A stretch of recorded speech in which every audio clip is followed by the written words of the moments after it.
A 5 kilómetros de la carretera nacional 230, después de pasar por Tolba y siguiendo la vera del río Cajigar, nos encontramos con una de las joyas románicas casi desconocida de la Ribagorza.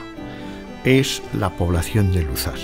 3 son los monumentos que hay románicos en Luzás. Uno de ellos destruido prácticamente, pero 2 en pie y en muy buen estado de conservación: la iglesia de San Cristóbal y la torre defensiva de Luzás. Pocos son los datos que tenemos sobre Luzás. A pesar de haber sido un enclave muy importante en la Edad Media, tanto como defensa de la Ribagorza como en el proceso de la Reconquista. Las primeras noticias son del siglo XI, cuando formaba parte del condado de Ribagorza, pero era un enclave entre el Pallars Jussá y Aragón, y eso hizo que fuese un enclave muy disputado.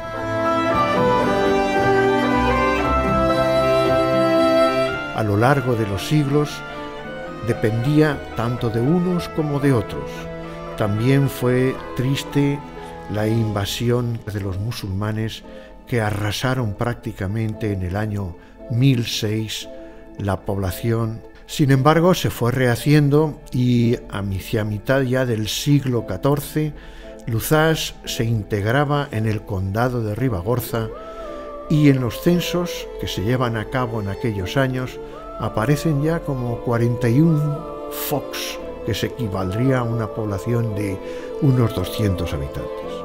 Sin embargo, en 1960-1970 hubo un descenso de habitantes que hizo que se convirtiese casi en un despoblado. Hoy se va poquito a poco recuperando porque se considera uno de los pueblos más hermosos de la Ribagorza.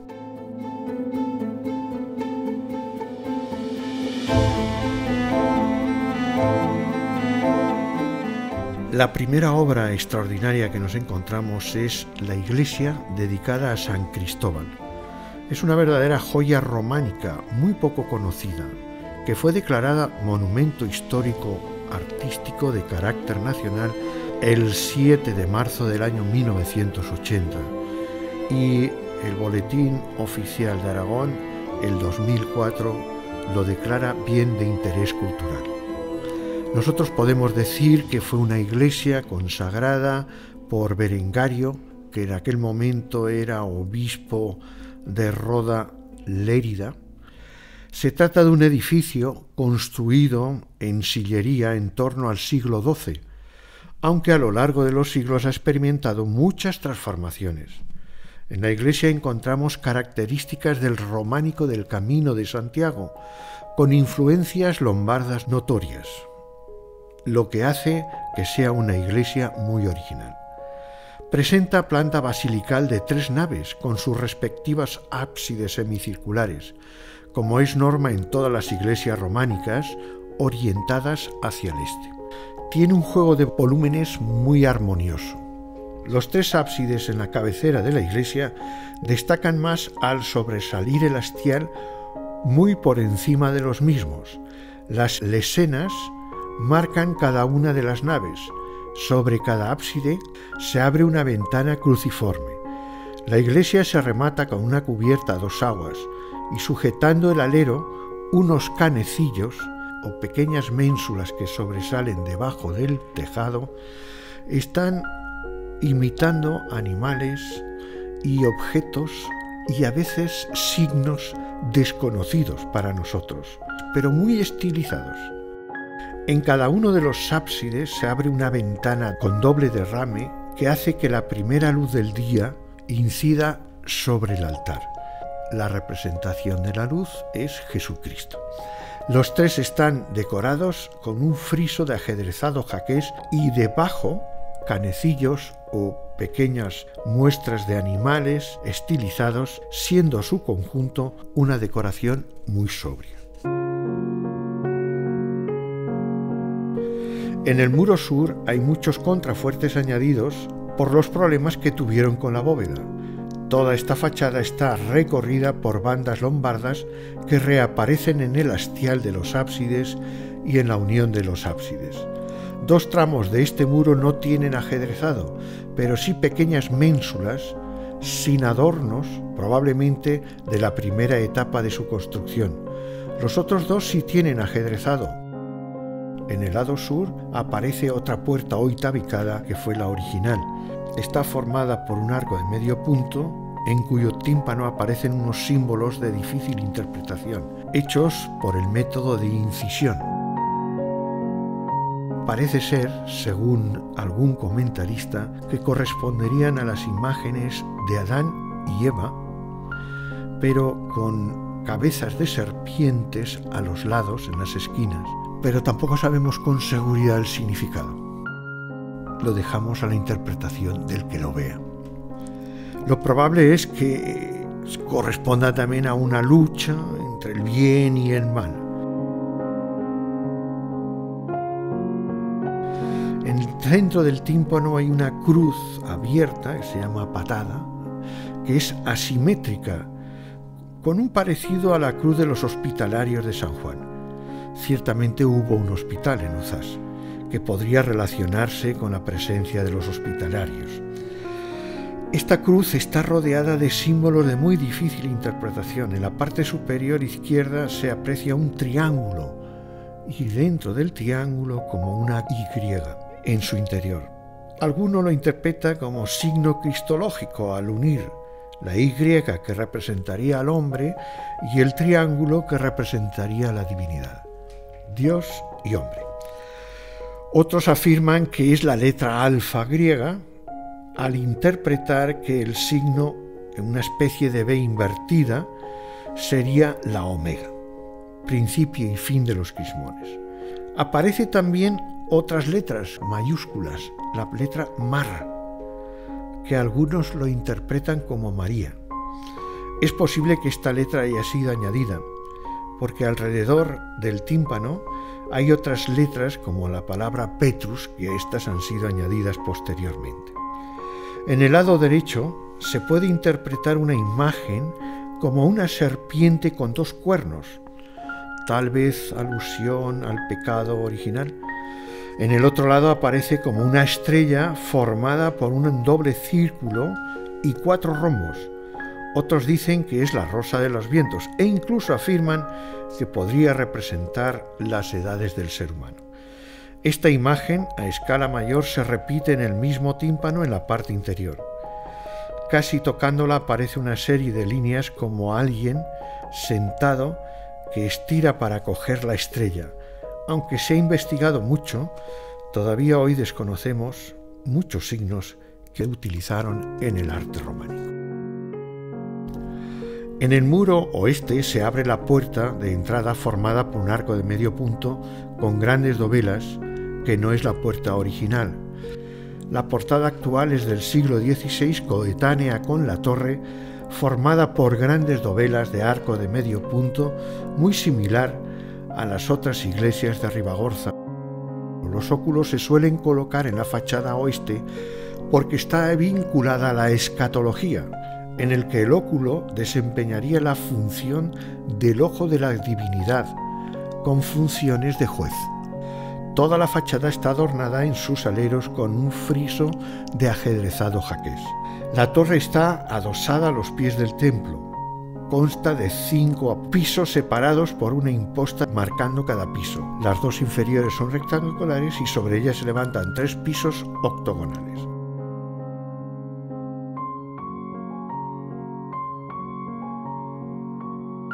Las 3 naves se cubren con bóveda medio cañón, la central repicada y ceñida por 3 arcos fajones, y las 2 laterales no están repicadas,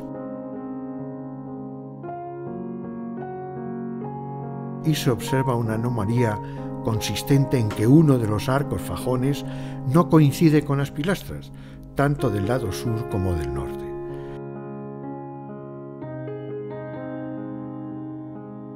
Las 3 ábsides están iluminados por ventanas con doble derrame en el centro de los ábsides, cubiertas con bóveda de horno. En la parte superior de los ábsides aparecen 3 ventanas en forma de cruz. La ventana cruciforme aparece ligada al románico lombardo, siempre situados en el muro del este. Es una manifestación del culto a la Santa Cruz. Es el símbolo de la luz, Jesucristo. En el Evangelio de San Juan dice Jesús: yo soy la luz del mundo. El que me sigue no anda en tinieblas, sino que tendrá luz de vida. Estas ventanas adoptan forma de cruz griega, esto es, los 4 brazos iguales. El interior de los ábsides están decorados con una imposta de ajedrezado jaqués. Es posible que Luzás fuese paso de una posible ruta del Camino de Santiago que iría de Sopeira, Arén, Montañana, Chiró, Luzás, Benabarre.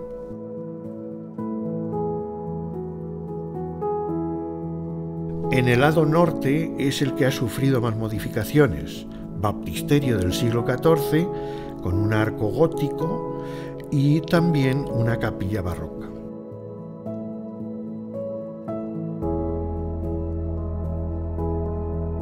Toda ella decorada con yeserías en las que destacan adornos florales y geométricos. Es muy interesante a los pies del templo encontrar un doble tramo separado por columnas en lugar de pilares. Es muy similar al planteamiento del monasterio de Alahón de Sopeira y también del último tramo de la Catedral de Jaca. Igual que esas iglesias, el plinto de las basas están adornadas con motivos cilíndricos. Esto puede llevar a pensar que en algún momento la iglesia de Luzás pudo ser un monasterio en el que los 2 primeros tramos de la iglesia estarían dedicados a los monjes, con coro, y tramo último a los fieles. En la nave sur aparece en la puerta tapiada, que debió ser la de entrada. Vamos a hablar ahora de otra joya interior, que son los capiteles. Hay una colección de capiteles realmente llamativos, no solo por su decoración, sino sobre todo por su simbología. Algunos están más terminados, otros difíciles de identificar. Todos están afrontados, cabeza con cabeza, formando los ángulos con sus cabezas. Otros son de ornamentación, como los zarcillos entrelazados, que imitan las hojas de acanto, y los que solo llevan marcadas en los extremos hojas y el capitel con motivos vegetales, algunos bien terminados. Los capiteles se encuentran en el arranque de los arcos fajones de la nave. Empezando por el lado sur, tenemos el primer capitel con 2 simples volutas de cuyos centros surge una flor de lis muy sencilla. ¿Qué simboliza la flor de lis? La eternidad. Es un adorno que además le acompaña hojas de acanto. Hace que tenga un significado mayor, porque en la Edad Media se consideraba que la luz era el símbolo purificador, como lo era también la flor de lis. En el lado norte de la nave central, el más cercano al ábside de entre las volutas y hojas de acanto, surge una cruz. El capitel siguiente es realmente muy raro en el románico. Es una rueda con 7 radios. La rueda en el románico es símbolo solar. Como lo era en la antigüedad, aquí simboliza a Cristo, que es el sol de justicia, vencedor de las tinieblas. Pero lo más extraño, no ilógico, es que tiene 7 radios. Curiosamente, es el ritmo proporcional del cuerpo de las 3 naves. 2 más 2 más 3 igual a 7. Por otro lado, el 7 es un número ligado al libro del Apocalipsis, libro que marca profundamente la iconografía románica. Los 7 radios evocan la intervención del cielo en la tierra, indicando la idea de juicio. También evoca la creación, los 7 días. Los 2 capiteles que quedan, que se apoyan en una columna exenta a la entrada de la iglesia y adosada al muro oeste, es el capitel de entrada. Aparece nuevamente una de las caras la flor de lis y en la otra aparece un nudo o lazos que se entrecruzan. Es conocido por el nudo del infinito, ya que no tiene ni principio ni fin, representando la eternidad. En el otro capitel se ven claramente en las esquinas dos pájaros que tienen en el pico, en el pecho, y dos piñas en los lados.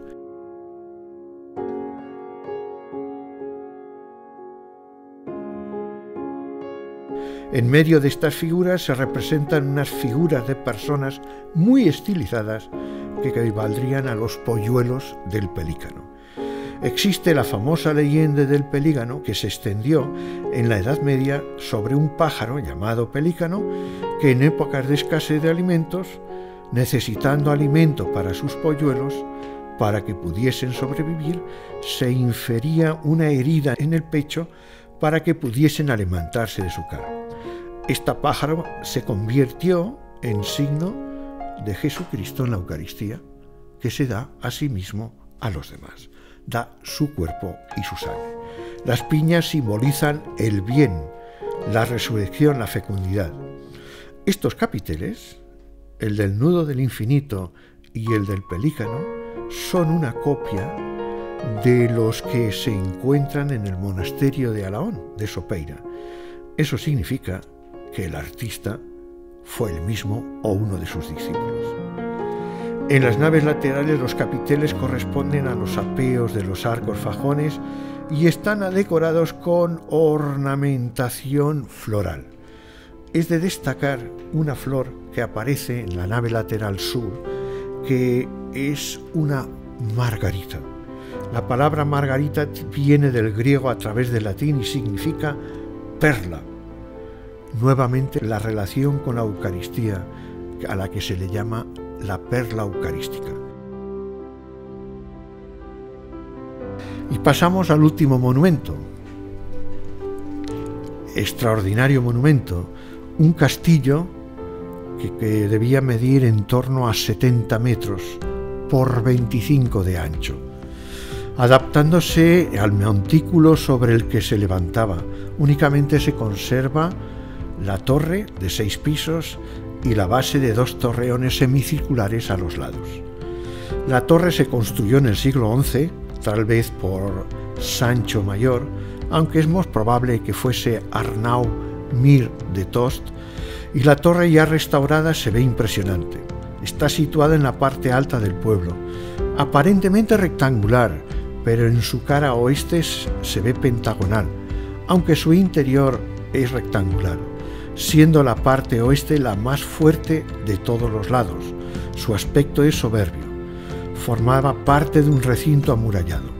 Tiene actualmente una altura de 25 metros que se distribuye en 6 plantas. Los primeros pisos son ciegos al exterior, abriéndose estrechas arpilleras a los lados. En el interior de este piso se encuentra la letrina que da al exterior, en la parte de oeste. Es posible que estos pisos que vemos estuviesen rodeados por una estructura de madera similar a la del castillo de Avizanda. El 6º piso, con grandes aberturas, sería para ventilar la falsa bajo la cubierta. Como muy bien escribe María del Carmen Díez, se trata de un conjunto fortificado de gran importancia y calidad, que parece haber tenido un carácter residencial aparte del puramente militar.